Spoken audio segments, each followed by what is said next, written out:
अरे ते ब्लर का दिसतंय?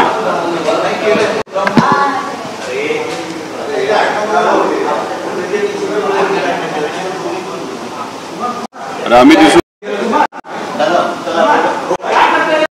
हे मुद्दा म्हणजे हे ना नंबर आपले नंबर वाईज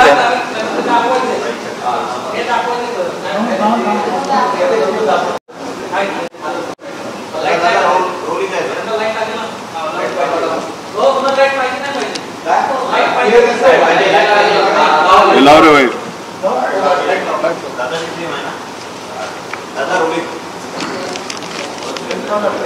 चालू करू का?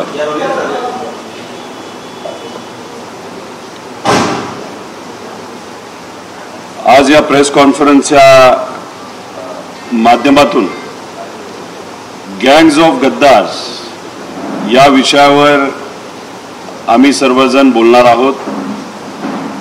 माझ्याबरोबर इथे भावनाताई आहेत ज्यांनी या मुद्द्यामध्ये लक्ष घातलेलं आणि त्यांच्याबरोबर काही सामाजिक संघटना सुद्धा आहेत. त्याच्याचबरोबर बालेराव साहेब माजी आमदार, रविकांतजी वरपे आमचे प्रवक्ते व इतरही सर्व मान्यवर इथं उपस्थित आहेत. आज तसं बघितलं तर ही गोष्ट आहे फार पूर्वीची, म्हणजे ब्रिटिश काळापासूनची. बिवलकर कुटुंब यांनी ब्रिटिशरला मदत केल्यामुळे आणि कोणाच्या विरोधात तर मराठा साम्राज्याच्या विरोधात, आणि मराठा साम्राज्याचं त्यावेळेस जे पेशवाई होती त्यांनी तिथं त्यांच्या विरोधात या बिवलकर कुटुंबाने ब्रिटिशरला मदत केली. आणि मदत केल्यामुळे आणि त्या मदतीचा फायदा हा देशाच्या विरोधात, मराठा साम्राज्याच्या विरोधात हा ब्रिटिशरला झाल्यामुळे 4000 एकरपेक्षा जास्त जमीन ही राजकीय इनाम म्हणून त्यांना मदत तिथं दिली. रोहा, पनवेल आणि अलिबाग, उरण या जिल्ह्यातील 15 गावामध्ये ही जमीन आहे. आता याच्यामध्ये पुढे काय झालं तर 1952 मध्ये या बिवलकर कुटुंबाने गोलमाल, आता याच्यामध्ये काही त्यांनी डोकं लावून हेराफेरी केली, नाही तर गोलमाल केला असं आपण म्हणू शकतो. आता बॉम्बे सरंजाम, जहागिरी व अन्य इनामे त्याचा नियम 1952 मध्ये आला. आणि मग बिवलकर कुटुंब तसं फार हुशार कुटुंब होतं. त्यांनी गोलमाल कसा केला की त्यांनी ही राजकीय इनाम, ही जी जमीन ब्रिटिशांनी त्यांना दिली होती, त्यांनी व्यक्तिगत इनाम अशी ती जमीन दाखवली तिथं असणाऱ्या अधिकाऱ्यांना हाताशी धरून. आता याच्यामध्ये त्यांनी गोलमाल नंबर 2 काय केलं तर 1959 मध्ये त्यांनी काय केलं असेल तर जो सीलिंग कायदा 61 मध्ये येणार होता, म्हणजे यांना 2 ते 1.5 वर्ष आधी यांना अंदाज आला होता अधिकाऱ्यांकडनं की एक सीलिंग कायदा येतोय आणि त्या सीलिंग कायद्यामध्ये आपली जी व्यक्तिगत इनामाची जमीन आहे ती कदाचित सरकारकडे जाऊ शकते. म्हणून त्यांनी ते काय केलं तर ती जमीन राखीव वन म्हणून नोंद झाली आणि त्याच्यातून ती जमीन ही वन असं त्याच्यावर ते नाव आलं. आणि त्या जे आपलं सीलिंग कायद्यातून हे लोक मुक्त झाले. यांचा प्रयत्न असा होता की उद्या जाऊन ही जी काही वन दाखवलेली जमीन आहे ती जमीन परत एकदा आपण आपल्या नावाने कसं ना कसं तरी तिथं करून दाखवू, असा त्यांचा तिथं प्रयत्न होता. त्यामुळे सीलिंग ॲक्टमधून 1959 मध्ये हे गोलमाल केल्यामुळे 61ला जो कायदा आला त्यातून हे वाचले. पण झालं असं 1975 मध्ये, म्हणजे 1975 मध्ये महाराष्ट्र खाजगी वन संपादन अधिनियम आला आणि त्याच्यामध्ये त्यांची ही जमीन जी होती ती पूर्णपणे शासनाकडे गेली. म्हणजे त्यांनी गोलमाल जे कुठले केले होते, 1 गोलमाल 2 गोलमाल, हा याच्यातून पूर्णपणे जमीन त्यांच्या हातातून प्रत्यक्ष अप्रत्यक्षपणे जाऊन ती सरकारच्या नावाली तिथं झाली. मग 1985 पर्यंत हे शांत बसले, त्यांनी काहीच केलं नाही.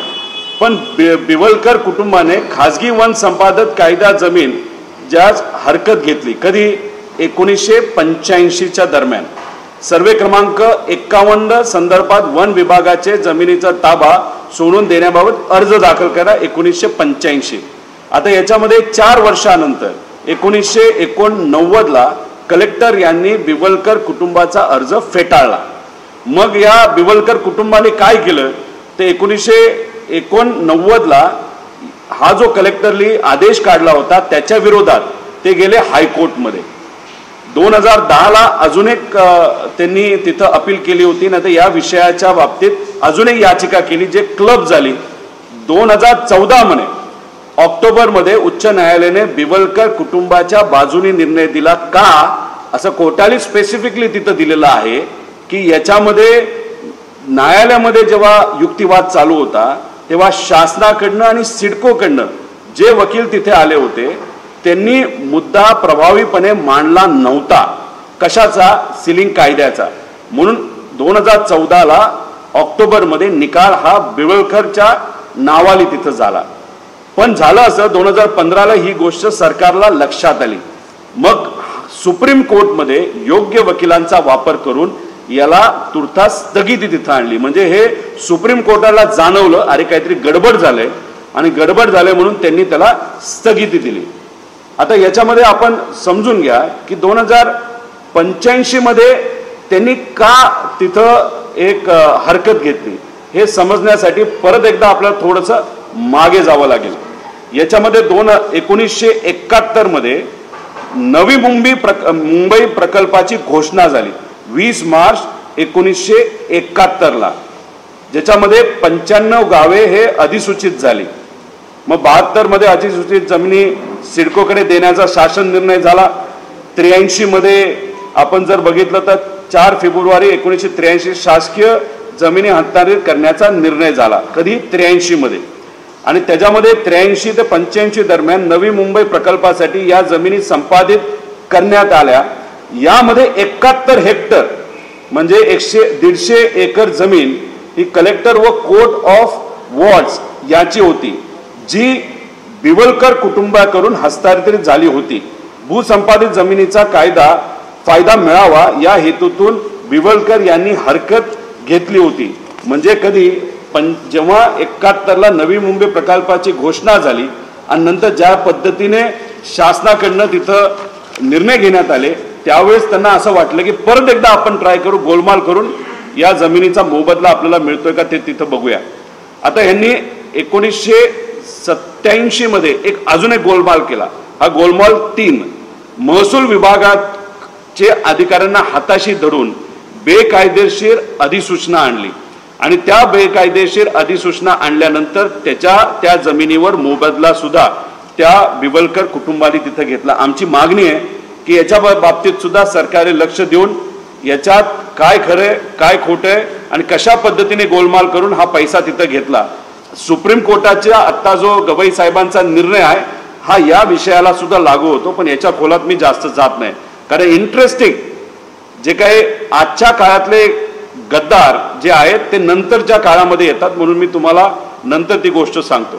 सन 1990ला पवार साहेब हे जेव्हा मुख्यमंत्री होते स्वर्गवासी दिबा पाटील साहेब ज्यांनी त्या भागातल्या ओबीसी समाजाच्या म्हणजे आगरी समाजाच्या तिथं असणाऱ्या भूमिपुत्रांच्या बाजूली आपल्याला काहीतरी एखादा निर्णय घ्यावा लागेल म्हणून हे 2 मोठे नेते एकत्रित बसून तिथे असणाऱ्या मूळ मालकांना भूमिपुत्रांना न्याय देण्यासाठी 12.5% योजना PAP साठी आणण्यात आली. याच्यातून तिथं असणाऱ्या सर्वसामान्य शेतकरी आणि मूळ शेतकरी जे त्या भागातले आहे भूमिपुत्र यांना त्याच्यातून फायदा होणार.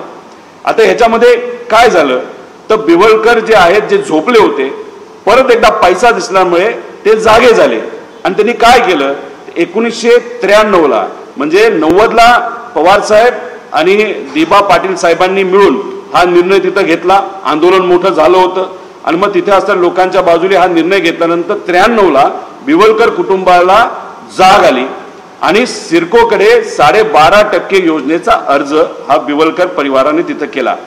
94ला सिडकोने अर्ज हा फेटाळला कारण का जी जमीन तुमच्याकडे नाहीये त्याच्यासाठी तुम्ही अर्ज कसं करू शकता असा तिथं असणारे जे पदाधिकारी नाहीतर जे प्रशासकीय अधिकारी होते त्यांनी तिथं निर्णय घेतला. म्हणजे 94ला सिडकोने अर्ज फेटाळला, 95ला सिडकोने अर्ज फेटाळला, 2010ला सिडकोने अर्ज फेटाळला, 2023ला सिडकोने अर्ज फेटाळला. MD कोण होते तर अनिल दिघेकर साहेब होते, जे आता सेक्रेटरी सुद्धा आहेत. म्हणजे MD अनिल दिघेकर साहेबांनी नजीकच्या काळामध्ये 2023ला हा बिवलकर कुटुंबाचा जो प्रस्ताव होता 12.5% आम्हाला द्या मदत म्हणून, तो त्यांनी फेटाळला आणि लगेचच त्यांची बदली झाली. इथं सुरू होतो गद्दारांचा खेळ. 23 फेब्रुवारी 2004 विजय सिंगल हे नवीन MD झाले. त्यांना देखील या कामासाठी नाकार दिला, पण ते हुशार होते आणि कदाचित सत्तेतल्या एका कुठल्या तरी नेत्यांनी त्यांच्याशी संपर्क साधला, चर्चा झाली आणि चर्चा झाल्यानंतर विजय सिंगल जे आम्हाला कळतंय, जे काय आम्हाला कळालेलं आहे, त्यांनी एक आयडिया सुचवली. ती काय आयडिया सुचवली की सिडकोला तुम्ही अध्यक्ष तिथं बसवा आणि अध्यक्षाच्या माध्यमातून या ठिकाणी जी कारवाई तिथं करायची ती करा, ज्याच्या सह्या करायचे ते तुम्ही करा आणि ही जी काय 5,000 कोटी रुपयाची जमीन आहे बिवळकरांची ती तिथं त्या व्यक्तिगत बिवळकरांना देऊन टाका, जी सिडकोच्या आत्ता ताब्यात आहे. म्हणजे सिडकोच्या ताब्यात जी जमीन आहे 150 एकर, त्याच्यातले 12.5% जर ह्याला दिले तर 12-12.5 एकर होते, त्याच्यावर 10,000 घरं आत्ता आपण बांधू शकतो. ती जमीन बिवलकरला द्यावी, यासाठी तिथं अध्यक्ष नेमावा लागेल असा सल्ला हा तिथं असणाऱ्या अधिकाऱ्यांनी दिला असं आम्हाला कळालं. आता झालं असं की याच्यामध्ये 1 मार्च 2024ला नगर विकास विभागाने बिवलकर कुटुंबाला जमीन वाटप करण्याचे निर्देश आलेले पत्र सिडकोला दिले. एक तर हे पत्र देऊ शकत नाही, तर सिडको ही स्वायत्त संस्था आहे. सरकारचं आणि सिडकोचं तसं काही नातं नसतं. तिथे असणारे पदाधिकारी, चेअरमन, MD हे निर्णय तिथं घेत असतात.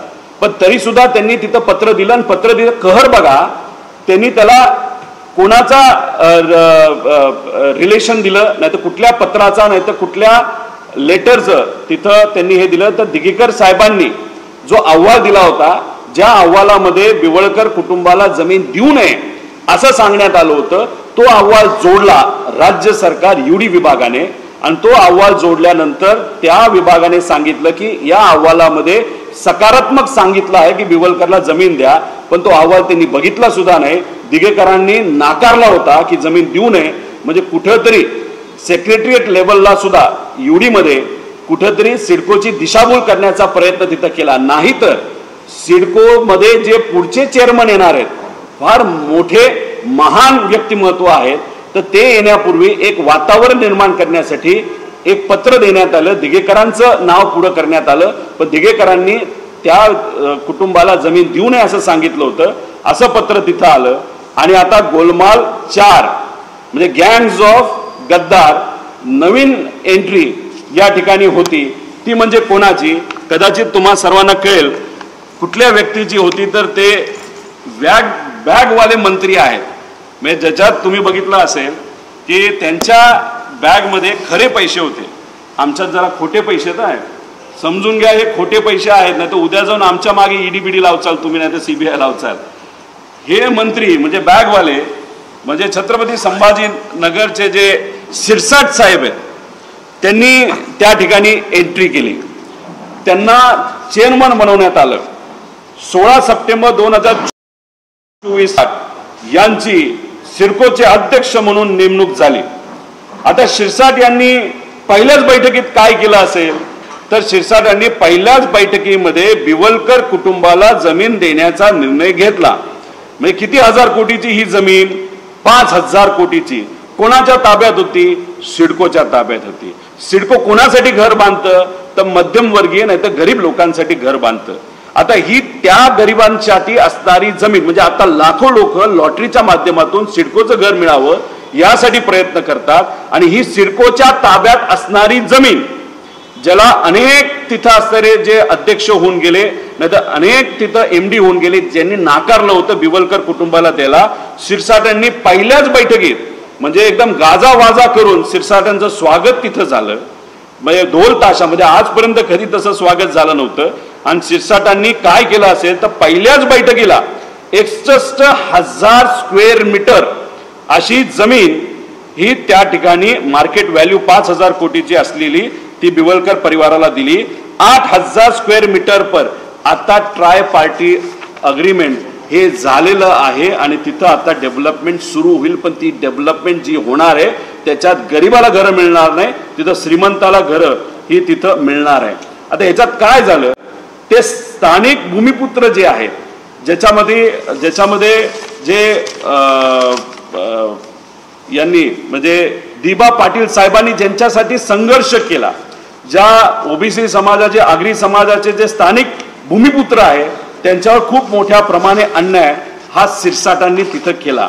याच्यामध्ये आपण जर बघितलं तर आमच्या आगरी बांधव अनेक वर्षांपासून प्रयत्न करत आहेत की त्यांना तिथं घरं मिळावी, त्यांची जी जमीन आहे त्या 12.5% योजनेमध्ये त्यांना तिथं देण्यात यावं. काल परवाच मला असं कळतंय की 83 वर्षाचे शेतकरी दत्तू भिवा ठाकूर यांनी आत्महत्या करण्याचा प्रयत्न केला. का? कारण का त्यांना 12.5% योजनेमध्ये तिथं विकसित अशी जागा तिथं मिळत नाही. म्हणजे सामान्य लोक तिथं आत्महत्या करतात स्वतःच्या हक्कासाठी, भूमिपुत्र आहेत, आगरी समाजाचे आहेत. पण दुसऱ्या बाजूला जे आपले शिरसाट साहेब आहेत कदाचित कोणाच्या तरी आदेशाने पहिली सही त्यांनी कशावर केली तर बिवलकर परिवाराला हा तिथं जो जमिनीचा भूखंड 61,000 स्क्वेअर मीटर हा तिथं देण्यासाठी आणि त्या 61,000वर गरिबाची 10,000 घरं आता त्या ठिकाणी झाले असते. अजून एक गोष्ट तुम्ही सर्वांनी समजून घ्या, सर्वोच्च न्यायालयाने निकाल काही दिवसांपूर्वी काय दिला, गवई साहेबांच्या मार्गदर्शनाखाली 15/3/2024 रोजी पुणे प्रकरणात तसेच 22/5/2025 रोजी झुडपी जंगल प्रकरणात स्पष्ट आदेश दिले आहेत. सर्वोच्च न्यायालयाने मुख्य सचिवांना स्पेशल टास्क फोर्स SIT नाही स्पेशल टास्क फोर्स तयार करण्याचं सांगून 11 महिन्याच्या आत देशभरातील वन विभागाच्या बळकावलेल्या ज्या जमिनी ज्याच्यात ही बिवलकरांची जमीन येते परत घेण्याच्या सूचना दिलेल्या आहेत. म्हणजे सुप्रीम कोर्टाने सुद्धा निकाल दिलेला आहे. एवढेच असताना कारवाई होणार का? म्हणजे आमचं असं मत आहे की आता स्पष्ट आदेश हे सुप्रीम कोर्टाने दिलेले आहेत आणि आता सिडकोने हा जो घोळ केलाय शिरसाटांच्या सहीली एक हे सरकार म्हणजे मी खरं तर देवेंद्र फडणवीस साहेबांना विनंती करतो, तुम्ही शिस्तप्रिय आहात, तुम्ही मुख्यमंत्री आहात, तुम्हाला विनंती करतो शिरसाटांनी हा जो 5,000 कोटीचा भ्रष्टाचार केलेला आहे, सिडकोची जमीन एका व्यक्तीला सहजपणे एका सहीली तिथं दिलेली आहे, तर ही 5,000 कोटी रुपयाची जी जमीन आहे ती परत सिडकोकडे तुम्ही घेणार का असा आमचा प्रश्न आहे. शिरसाट ज्यांनी त्यांच्या पदाचा वापर करून गरिबाची जमीन एका व्यक्तीला तिथं दिली तर त्या शिरसाटांचा राजीनामा तुम्ही घेणार का असा आमचा प्रश्न आहे. आणि सर्वोच्च न्यायालयाने जो आदेश तिथं दिलेला आहे ही फक्त जमीन नाही, या महाराष्ट्रातली जिथं कुठं जमीन ही वनाकडे असेल आणि ती कुणी बळकावली असेल तुम्ही परत ती घेणार का असं त्या ठिकाणी आमचं मत आहे. आणि हा फक्त विषय 150 एकरावरच्या 12.5%चा आहे.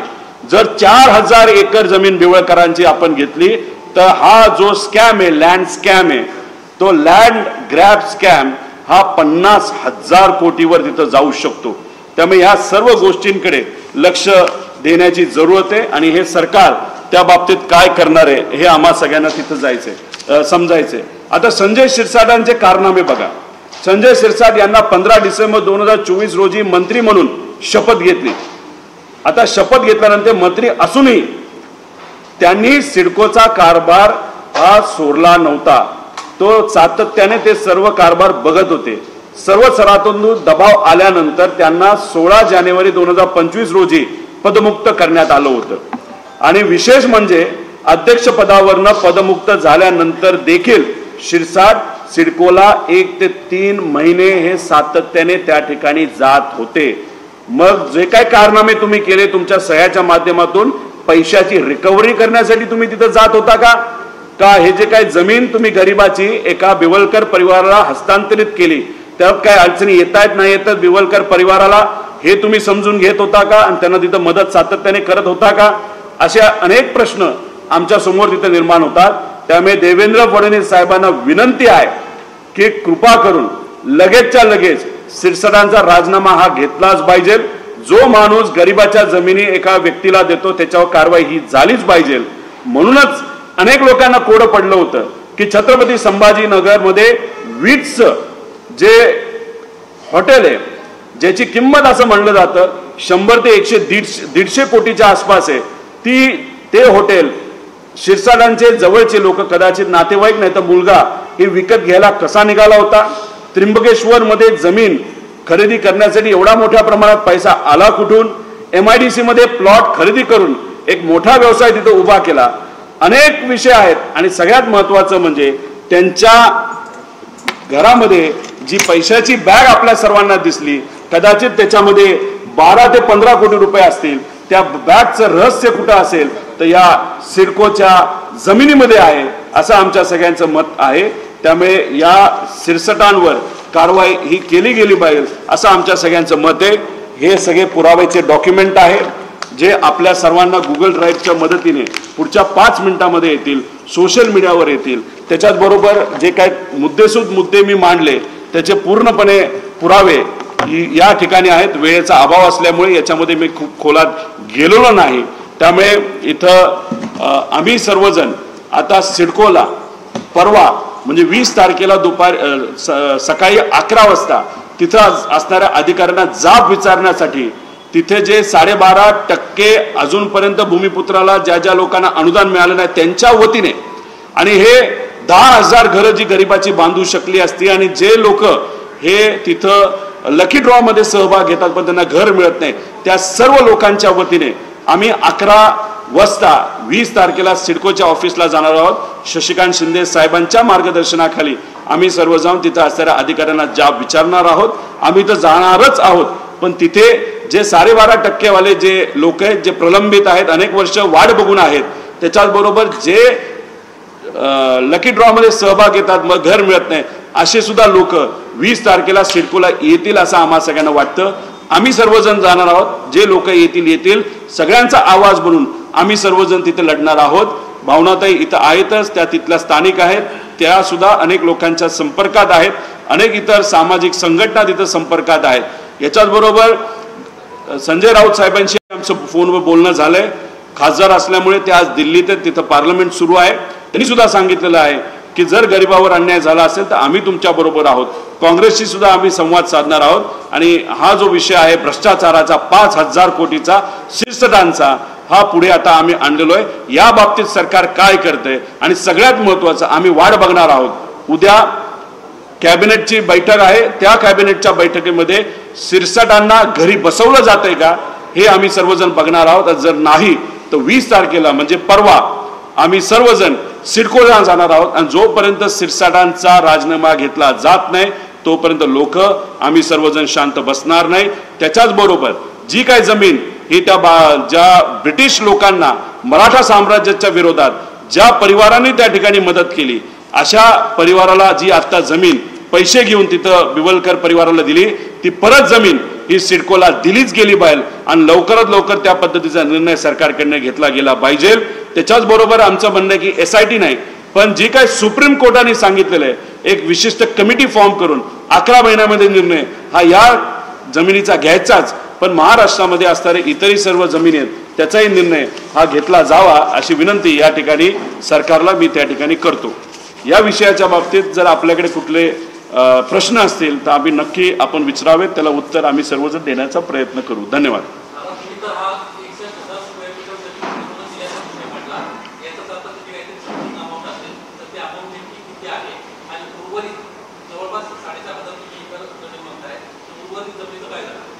ही 61 हेक्टर जमीन म्हणजे 150 एकरची जमीन आहे अंदाजे, त्याच्यावर 12.5% जर आपण बघितलं तर विकसित एरिया हा बिवलकर परिवाराला या भ्रष्टाचाराच्या माध्यमातून किती मिळत आहे तर तो करीबन 12, 12.5, 13 एकराच्या आसपास नाही तर 14 एकराच्या आसपास असेल आणि त्याची आजची व्हॅल्यू काढली तर ती व्हॅल्यू आज 5 ते 6 हजार कोटी रुपयाला जाते फक्त जमिनीच्या व्हॅल्यूला।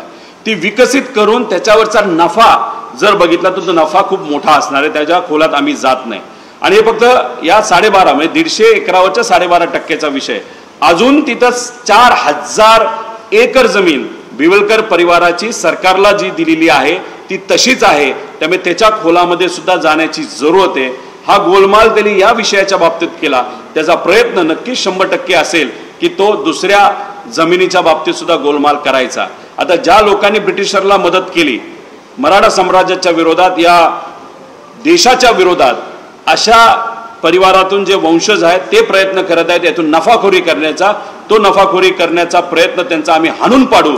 आणि ज्या गद्दारांनी या परिवाराला मदत केली, ज्यांनी मराठा साम्राज्याच्या विरोधात, या भूमीच्या विरोधात त्यावेळेस त्यांनी चाल खेळली होती ब्रिटिशांना धरून, त्या गद्दारांना सुद्धा ज्या पदावर आज ते आहेत त्या पदावर नेण्याची भूमिका ही सरकारने घ्यावी असं आम्ही या ठिकाणी मत व्यक्त करतो। सगळे मिळून 4000 एकर आहे, 15 गावामध्ये आहे, 3 जिल्ह्यांमध्ये आहे, 4 तालुक्यांमध्ये आहे। ही जमीन 4000 एकरची जमीन आहे। मी आता विषय घेतो नवी मुंबईच्या जवळ सिडकोमध्ये कडे ताब्यात असणाऱ्या 150 एकराचा विषय फक्त घेतलाय। जे 4000 एकर जमीन आहे त्याच्यात अजून आम्ही गेलेलो नाही, टप्प्याटप्प्याने आम्ही सर्वजण त्या विषयामध्ये जाऊ। पण सुप्रीम कोर्टचा आता नजीकच्या काळाचा निर्णय तसा जो लागू करायचा आहे, जर लागू केला गेला तर 4000 एकर जमीन ही सरकारकडे ताब्यात येईल असं आमच्या सगळ्यांचं मत आहे। आता टप्प्याटप्प्याने दिली, बऱ्यापैकी जमीन कदाचित बिल्डरला दिली आहे आतापर्यंत असं आम्हाला कळतंय। त्याच्या खोलामध्ये जावं लागेल। 50% एकराचा अभ्यास आम्ही सर्वांनी करून तो तुमच्या सर्वांसमोर आणलेला आहे। पण त्याच्या व्यतिरिक्त पण ती जमीन आहे ती कुठं गेली, कशी गेली, कशामध्ये गेली, त्यात किती पैसा कमवला गेला हे आपल्याला बघावं लागेल। आता ज्या बिल्डरला विकली त्यांनी ते बघितलं होतं का हे बघण्याची जरूरत आहे। आता बिल्डरकडे आम्ही जाणार नाही, पण आम्ही विषय बिवलकर परिवाराने याच्यामध्ये नफाखोरी केलेली आहे, तर आतापर्यंत किती जमिनी विकल्या, कशा विकल्या, तर याचा अंदाज घेऊन तो जो पैसा आहे तो व्याजासकट हा सरकारने या बिवलकर परिवाराकडनं वसूल केला गेला पाहिजे असं आमचं मत आहे।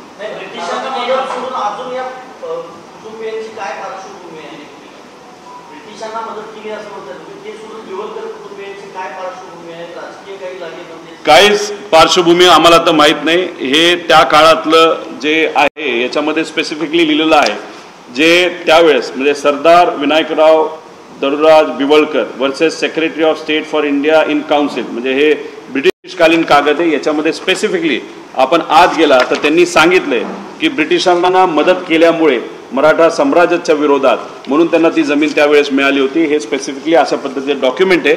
आज ते राजकारणात आहे का अब्जपती आहेत का करोडपती आहेत का कुणी असलं तरी त्यांनी कुठंतरी त्या काळामध्ये त्या परिवाराने मराठा साम्राज्य आणि त्याच्याचबरोबर या देशाच्या विरोधात ब्रिटिशरला मदत केली आणि त्यांचे हे वंशज आहे। आणि त्या खोलात न जाता टेक्निकली सुद्धा बघितलं तर बिवलकर परिवाराचा या जमिनीवर कुठेही हक्क नाही, कारण याच्यावर फक्त कोणाचा हक्क असेल तर महाराष्ट्र शासन आणि गरिबाचा सामान्य लोकांचा हक्क आहे। त्यामुळे कुठल्याही पार्टीचा त्यांना पाठिंबा असला, पण आता असं दिसतंय की शिंदे साहेबांच्या पक्षाच्या नेत्याचं म्हणजे शिरसाट यांचा उघड पाठिंबा या बिवलकर परिवाराला आहे। म्हणूनच शिरसाटांवर आज कारवाई केली गेली पाहिजे। ज्या पद्धतीने त्यांनी पैसा हा कमवलेला आहे, बिवलकर परिवाराला 5000 कोटीचा नफा घडून आणलेला आहे, या शिरसाटांवर ते आज एका पदावर आहेत, त्या पदाच्या माध्यमातून ते जे काही समाज कल्याण विभाग आहे त्यामध्ये सुद्धा त्याच हेतूतून ते भ्रष्टाचार करू शकतात। त्यामुळे झालेल्या भ्रष्टाचाराचा त्यांना तिथं किंमत मोजावीच लागेल आणि आहे त्या विभागात ते अजून भ्रष्टाचार करू नये म्हणून त्या पदावरनं काढणं हे राज्याच्या हितासाठी असं आमच्या सगळ्यांचं मत आहे।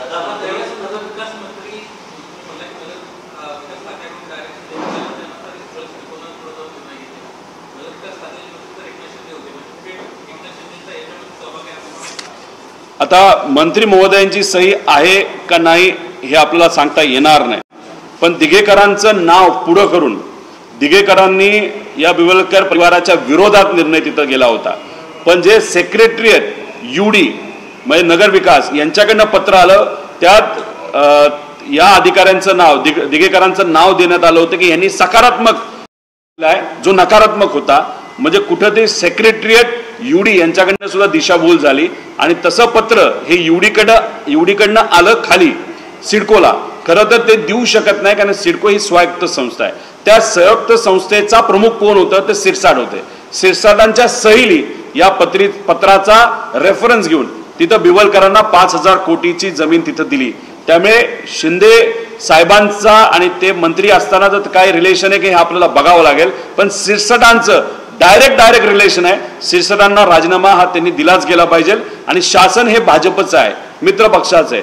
आम्ही जे बोलतोय ते खरं आहे का खोटं, आम्ही जशी प्रेस कॉन्फरन्स घेतली तशी प्रेस कॉन्फरन्स जर हिंमत असेल, तुम्ही घोळ करायला हिंमत दाखवता, पैसा खायला हिंमत दाखवता, ज्या परिवाराने या देशाची त्याचे वंशज त्यांची हात मिळवणी करून तुम्ही गरिबाचा जमीन ही तिथं श्रीमंताला तिथं देता, तेवढं तुम्ही धाडस दाखवता. आता आमचं ओपन चॅलेंज आहे, आम्ही जे बोलतोय जर चुकीचं असेल तर आज संध्याकाळीच नाही तर उद्या सकाळी तुम्ही प्रेस कॉन्फरन्स करून आम्ही मांडलेल्या मुद्द्याला तुम्ही तिथं विरोध करून दाखवा जर तुमच्यात हिंमत असेल.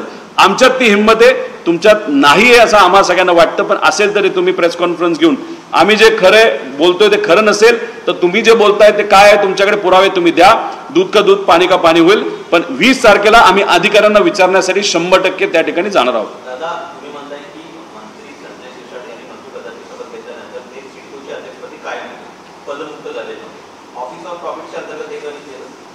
एक तर ते चेअरमन असताना त्यांनी तो निर्णय घेतला. ते चेअरमन कधी झाले, आचारसंहिता जी 2024ची आचारसंहिता लागण्यापूर्वी 15 दिवस आधी ते चेअरमन झाले. म्हणजे त्यांना एकच उद्देश होता, एकच आदेश होता, तिथं जायचं, सही करायची आणि आपल्याला नफा करून द्यायचा. इलेक्शन होतं, इलेक्शनला पैसा लागणार होता. परिवारांनी त्यांना इलेक्शनसाठी किती पैसा दिला हे आम्ही सांगू शकत नाही. पण म्हणजे त्यांना टार्गेट होतं की जाऊन सही करायची. सही त्यांनी केली आणि कदाचित शाबासकी मिळून म्हणून 2024 मध्ये त्यांचं सरकार आल्यानंतर त्यांना मंत्रिपद दिलं गेलं. म्हणजे त्यांना एक ट्रायल दिली गेली, हा भ्रष्टाचार करू शकतो का. जर चांगल्या पद्धतीने भ्रष्टाचार केला, लगेचच केला तर मग ह्याला चांगलं पद द्यावं म्हणून त्यांना समाज कल्याणचं त्या ठिकाणी पद हे देण्यात आलं असं आमचं ठाम म्हणणं आहे. म्हणजे छोटासा भ्रष्टाचार केला आणि दुर्दैव असं की एवढ्या मोठ्या आणि एकदम मोठ्या जबाबदारीवर त्यांना बसलेलं आहे समाज कल्याण विभागाच्या, तिथं त्यांनी किती कोटीचा भ्रष्टाचार आतापर्यंत केला हे आम्हाला सांगता येणार नाही. नाही, आता या विषयाच्या बाबतीत तुमचे काय मुद्दे.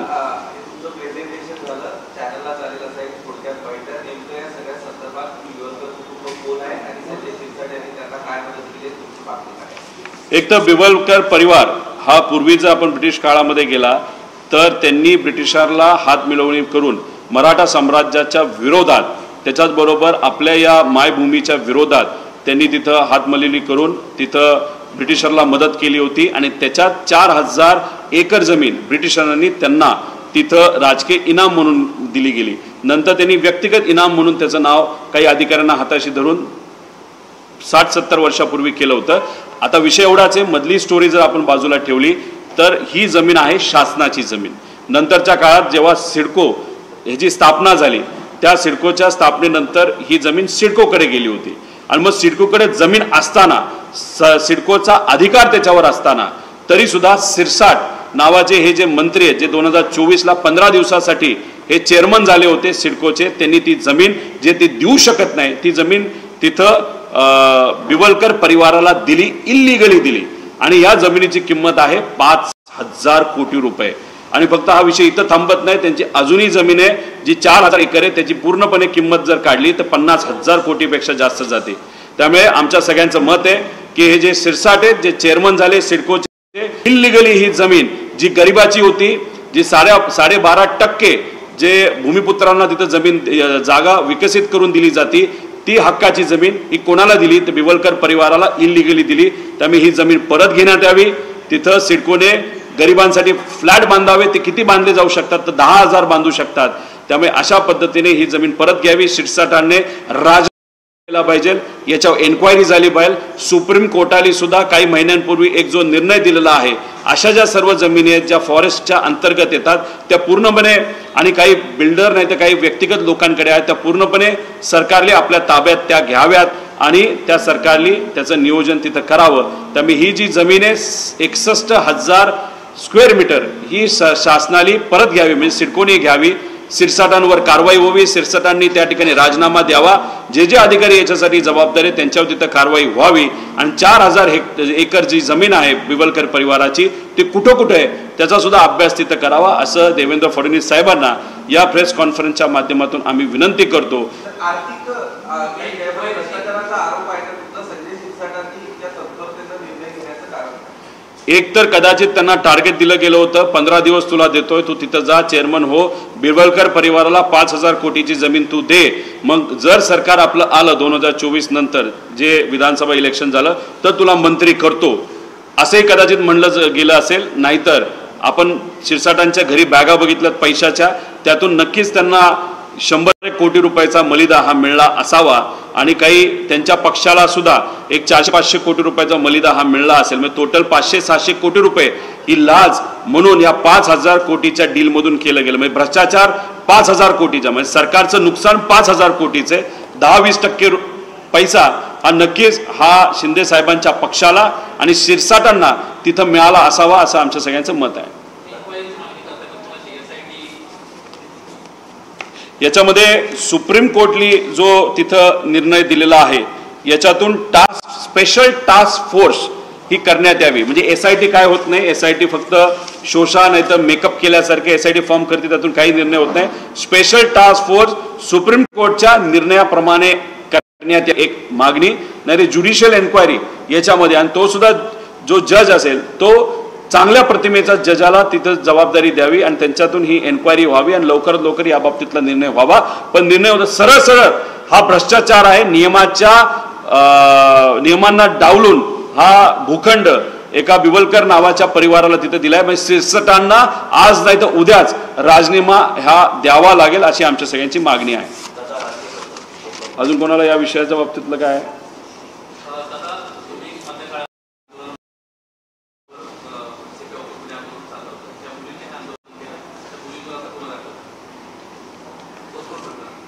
नाही, हे चुकीची गोष्ट आहे. खरं तर गुन्हा दाखल व्हायला नको पाहिजे होता, कारण ज्या मातंग समाजाच्या मुली आहेत त्यांचं नाव खरं तर घेता येणार नाही, पण त्यांच्यावर खऱ्या अर्थाने अन्याय झालेला आहे.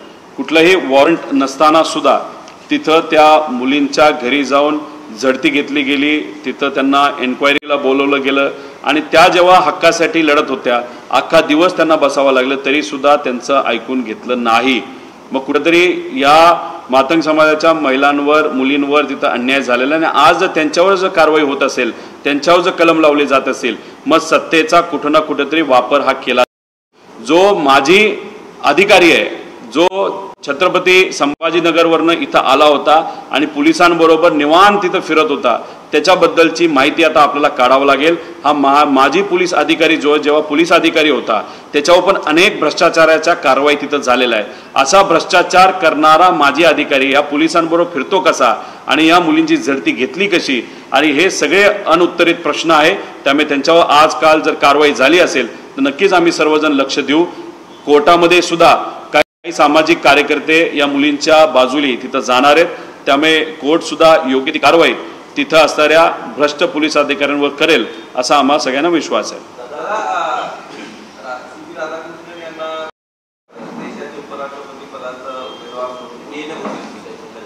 त्यांचं अभिनंदन करतो. महाराष्ट्रामध्ये राज्यपाल म्हणून ते आले होते. याच्यावरून एकच गोष्ट आपण सर्वजण समजून घ्या की भाजपच्या आणि RSSच्या फार ते जवळ होते. त्यांना मुद्दामून महाराष्ट्रामध्ये ठेवण्यात आलं होतं. महाराष्ट्रामध्ये जर काही गडबड झाली तर जवळचा ऐकण्यातला एखादा व्यक्ती राज्यपाल म्हणून असेल आपल्याला फायदा होऊ शकतो. त्याच दृष्टिकोनातून आपल्याकडे म्हणजे महाराष्ट्राकडे त्यांना पाठवलं होतं आणि मग आता काम कदाचित महाराष्ट्रातलं संपलं असावं म्हणून त्यांना बढती देऊन त्यांना तिथं उपराष्ट्रपतीच्या इलेक्शनमध्ये भाजपकडनं पुरस्कृत म्हणून तिथं उभं करण्यात आलेलं आहे. आता एवढाच विषय आहे की त्यांनी पहिली एन्क्वायरी जर कुठं करता आली तर आधीचे जे उपराष्ट्रपती आहेत धनगड साहेब ते गायब कुठं झालेत, ते दिसत का नाहीत, ते मीडियासमोर येत का नाहीत, हे कुठंतरी जाणून त्यांनी घेतलं पाहिजे. आणि जे काय धनगड साहेबांवर कारवाई झाली ती कशी झाली, कशामुळे झाली याचा अंदाज कदाचित त्यांना असावा. म्हणजे उद्या जाऊन ते फक्त भाजपची भूमिका घेतील, फक्त सत्ताधाराची भूमिका घेतील. उलट धनगड साहेबांना मानलं पाहिजे. ते जेव्हा बाहेर येतील आज ते मीडियासमोर येत नाही. त्यांचं सगळ्यांनीच अभिनंदन केलं पाहिजे की विरोधी पक्षाचं त्यांनी ऐकलं होतं. राज्यपाल नाहीतर आपले उपराष्ट्रपती नाहीतर राष्ट्रपती हे कुठली पक्षाचे नसतात, हे लोकांचे असतात, सर्वांचे असतात. त्यामुळे धनगर साहेबांनी जो निर्णय त्यावेळेस घेतला होता, जो प्रस्ताव विरोधकांचा स्वीकारला होता, खऱ्या अर्थाने त्यांनी लोकशाही जिवंत ठेवण्याचा प्रयत्न केला आणि म्हणून त्यांना मोठी किंमत ही मोजावी लागली. जे जे मीडियासमोर येतील तेव्हा बोलतीलच, पण आता नवीन जे उपराष्ट्रपती होतील त्यांनी फक्त विनंती त्यांना करतो की फक्त भाजपची भूमिका न घेता सामान्य लोकांची आणि विरोधकांची सुद्धा भूमिका त्यांनी त्या ठिकाणी घ्यावी.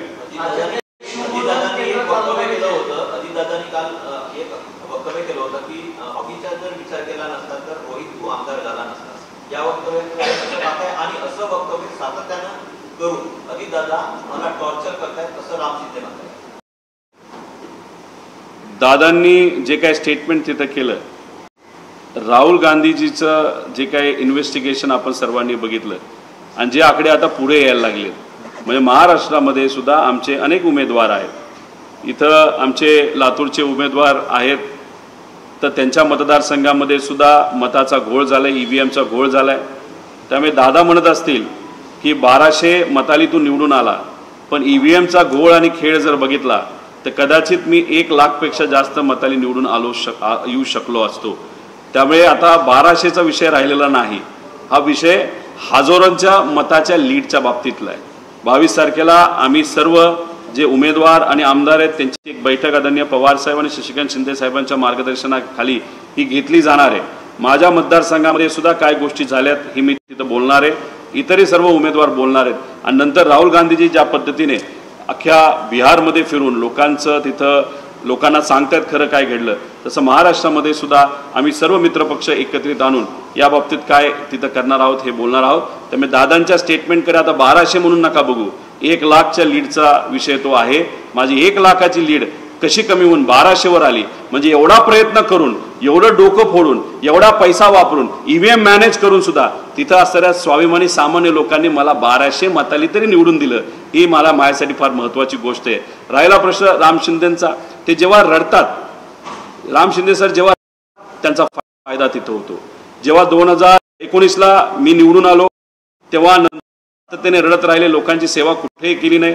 त्यांना MLC पद मिळालं, MLC पद मिळाल्यानंतर 2024ला परत एकदा ते लोकांनी पाडलं त्यांना, परत ते रडल्यानंतर त्यांना आता एवढं मोठं पद मिळालंय, ते आता परिषदेचे सभापती तिथं झालेले आहेत.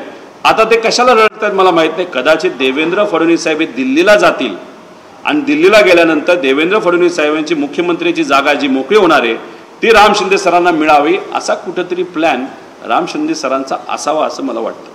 राज्यात शिवभोजन केंद्र जे आहे त्याची 7 महिन्याची बिलच दिलेली नाही राज्य सरकारने. अहो तसं जर आपण बिलं थकीत बघायला गेलो तर 89,000 कोटी रुपयाची बिलं थकलेली आहेत. त्याच्यामध्ये शिवभोजन थाळीचे सुद्धा 6 महिन्याची बिलं थकलेली आहेत. त्याच्याचबरोबर ज्या गरीब वयस्कर महिलांना जी मदत संजय गांधी योजना ती इतर अंतर्गत दिली जाते तिथं पैसा दिला गेला नाही. रोजगार हमीचा पैसा हा प्रलंबित आहे. सगळ्या विभागाचे पैसे आज थकलेले आहेत. फक्त लाडक्या बहिणीला आता कुठंतरी 1500 रुपये तिथं मिळतात, ते सुद्धा कधीपर्यंत मिळणार, जोपर्यंत हे स्थानिक स्वराज्य संस्थेचे इलेक्शन होत नाही तोपर्यंत मिळतील. त्यानंतर सुद्धा तोही निधी तिथं थकवला जाईल असं आम्हा सगळ्यांना भीती वाटते. बारामती लोकसभा मतदारसंघात 5 महिन्यात जवळपास 1.5 लाखांपेक्षा जास्त मतदार वाढले लोकसभेपासून विधानसभेपर्यंत. स्वतः सर्वे सुरू त्याच्याबद्दलच आम्ही सांगतोय. फक्त सर्वे हा बारामती लोकसभा मतदारसंघाचाच आम्ही करणार आहोत असं नाही. महाराष्ट्रामध्ये जिथं कुठं आमचे सर्व उमेदवार आहेत ते उमेदवार तिथं त्यांचा अभ्यास करत आहेत. आता एकत्रित आम्ही सर्व सर्वेला एकत्रित करून पर्दाफाश पोलखोल या इलेक्शन कमिशनची आम्ही सर्वजण त्या ठिकाणी करू. इलेक्शन कमिशनचं कालचं जर आपण प्रेस कॉन्फरन्स बघितला तर डेमोक्रेसीची लोकशाही थट्टा केल्यासारखं होतं. म्हणजे आम्ही प्रश्न विचारत होतो, पत्रकार प्रश्न विचारत होते, त्याला उत्तर भलतंच काहीतरी देत होते. जे मुद्द्याचे प्रश्न आम्ही विचारले त्याच्यावर ते म्हणले की आता नेक्स्ट क्वेश्चन.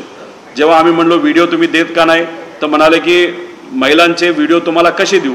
अहो तिथं महिला अधिकारी सुद्धा बसल्या होत्या, तिथं पुरुष अधिकारी सुद्धा, आणि आम्ही मतदान करतानाचे व्हिडिओ मागत नाही, त्याच्या उलट्या बाजूला तिथं व्हिडिओ असतो, जो CCTV असतो, किती लोक आले, किती लोकांनी मतदान केलं हे मात्र त्या ठिकाणी बघायचं होतं. पण प्रत्येक उत्तराला ते त्या ठिकाणी एकच प्रश्नाला एकच उत्तर देत होते, नेक्स्ट क्वेश्चन, नाही तर मोघम काहीतरी करत होते. त्याच्यात एकाने विचारला की राहुल गांधीलाच का तुम्ही पुरावे मागतात, जेव्हा तिथं सरकारकडनं एक कुठला तरी नेता ठाकूर हे जेव्हा बोलतात त्यांना तुम्ही काय बोलत नाही, मागत नाही, आणि मग तुम्हाला द्यायचे असताना तुम्ही विरोधकांकडनं का पुरावे मागता हा प्रश्न विचारल्यानंतर ते निरुत्तर झाले. मग कुठेतरी इलेक्शन कमिशन हे भाजपसाठी काम करते, भाजपचं एक्सटेंडेड त्या ठिकाणी डिपार्टमेंट आहे असं आमचं मत आहे. फक्त इलेक्शन कमिशनला एक विनंती आम्ही करतो, तुम्ही इलेक्शन कमिशनमध्ये पत्रकार परिषद घेण्यापेक्षा भाजपचं दिल्लीचं ऑफिस 5 स्टार ऑफिस आहे, त्या 5 स्टार ऑफिसमध्ये भाजपच्या जर तुम्ही पत्रकार परिषद घेतले तर कदाचित ते तुम्हाला शोभेल, अशी दुर्दैवाने आजची परिस्थिती आहे. हिंदी में सिर्फ बताइए, संजय सिरसा का जो मामला है, सिडको का जो मामला है, हिंदी में शॉर्ट में बताइए.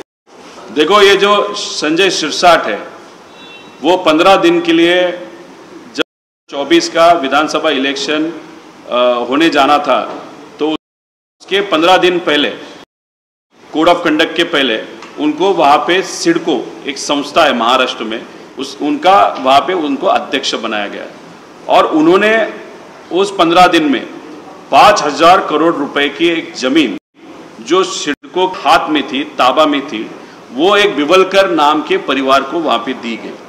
बिवलकर ये जो परिवार है वो बहुत सालों पहले ब्रिटिश जो थे उनके साथ मिलके मराठा साम्राज्य और उसी के साथ ये जो अपनी मायभूमि है, देश है, उसके विरोध में उन्होंने ब्रिटिशर को मदद की थी. वहाँ पे 4,000 एकड़ जमीन मिली थी, उसका थोड़ा सा हिस्सा अगर जो देखो बाद में वो जमीन सरकार हाथ में गई थी, लेकिन अभी ये जो सिरसाट है उन्होंने वो सरकार के हाथ की जमीन ये बिवलकर परिवार को वहाँ पे दी. 5,000 करोड़ की जमीन थी. शायद सिरसाट को उसमें से कुछ 10% और उनका जो पार्टी है शिंदे साहब का पार्टी है उसको 10%, ऐसा 20% 1,000 करोड़ रुपए ये शिंदे साहब को और सिरसाट को इस डील के माध्यम से वहाँ पे गए हैं, ऐसा हम सबका कहना है. सुप्रीम कोर्ट का एक निर्णय है जहाँ पे ये जो ज़मीनें हैं ये ज़मीन वहाँ पे जो सरकार की ज़मीन है, फॉरेस्ट की ज़मीन है, और वहाँ पे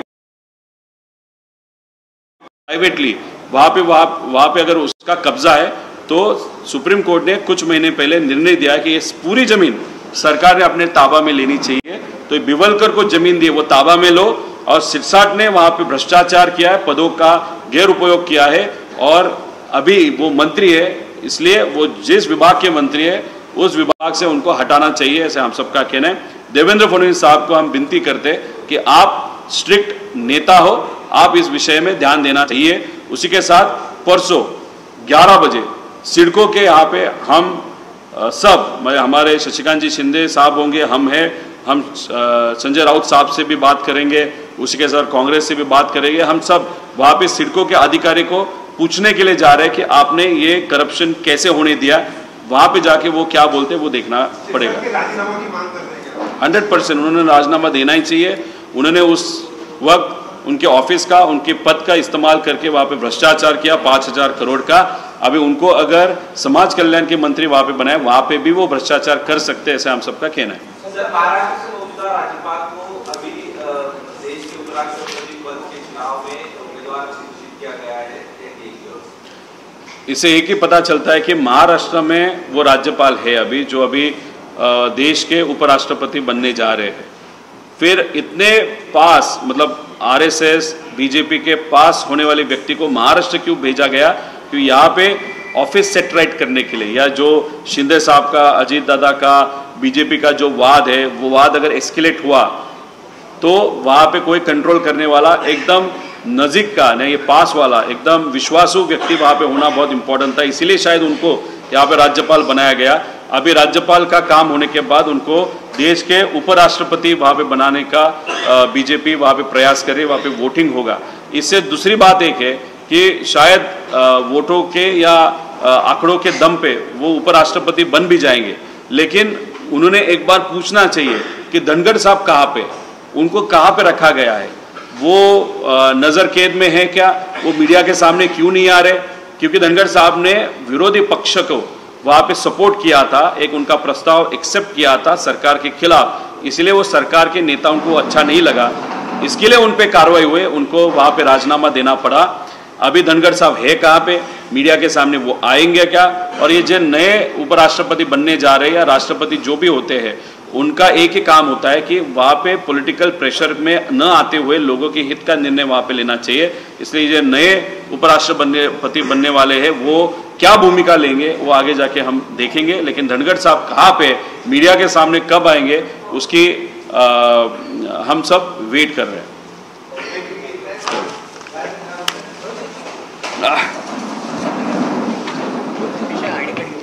हाँ कशाचा